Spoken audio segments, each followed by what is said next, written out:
সুপ্রিয় সপ্তম শ্রেণীর শিক্ষার্থীরা, ইউনিটি এডুকেশন বিডি চ্যানেলটিতে তোমাদের স্বাগতম। এই ভিডিওতে তোমাদের বাংলা বইয়ের পৃষ্ঠা নং 167-168 এর বাংলা নববর্ষ প্রবন্ধটি নিজের ভাষায় বলো এবং নিজের ভাষায় লিখো এই চকটি পূরণ করব। পৃষ্ঠা 68 এর প্রবন্ধের বৈশিষ্ট্য খুঁজি। এখানে কিছু প্রশ্ন দেওয়া আছে, সেই প্রশ্নগুলোর উত্তর আমরা হ্যাঁ অথবা নায় লিখব। তাহলে চলো শিক্ষার্থীরা, আমরা এই ছকগুলো পূরণ করি।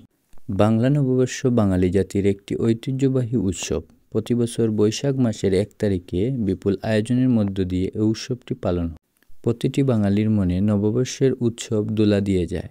পুরুষেরা পায়জামা, পাঞ্জাবি এবং নারীরা নানা রঙের শাড়ি পরিধান করে এই উৎসব যোগ দেয়। নববর্ষে একটি গুরুত্বপূর্ণ অনুষ্ঠান হলো পূর্ণা। এটি নবাব বা জমিদার চালু করেন।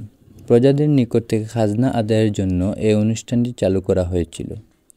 জমিদারি প্রথা বিলুপ্ত হয়, পূর্ণা অনুষ্ঠানটিও বিলুপ্ত হয়ে গেছে। তবে হালখাতা এখনও চালু রয়েছে। হালখাতা অনুষ্ঠানে গিয়ে দোকানির পাওনা টাকা পরিশোধ করতে হয়। দোকানির বাকি খাতা শেষ করে নতুন হিসাব খাতা খুলে দোকানি খুশি মনে সবাইকে মিষ্টিমুখ করায়। নববর্ষে আরও একটি গুরুত্বপূর্ণ অনুষ্ঠান হলো বৈশাখী মেলা। দেশের বিভিন্ন স্থানে বৈশাখী মেলা বসে। মেলাতে বিভিন্ন ধরনের জিনিসপত্র বিক্রি হয়। মেলা আয়োজনের মধ্যে থাকে নাচ, গান, কীর্তন, যাত্রা, কবিগান, গম্ভীরা গান।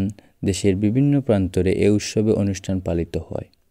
এমনকি পার্বত্য চট্টগ্রামে পাহাড়ি এলাকায় নববর্ষ উৎসব পালিত হয়। বাঙালি জীবনের সঙ্গে নববর্ষ ওতপ্রোতভাবে জড়িত। বাঙালি সংস্কৃতির ঐতিহ্যকে ধরে রাখতে নববর্ষ অত্যন্ত তাৎপর্যপূর্ণ ভূমিকা পালন করে। তাহলে শিক্ষার্থীরা, এই ছিল তোমাদের নববর্ষের সম্পর্কে নিজের ভাষায় যা জানি তা লিখলাম।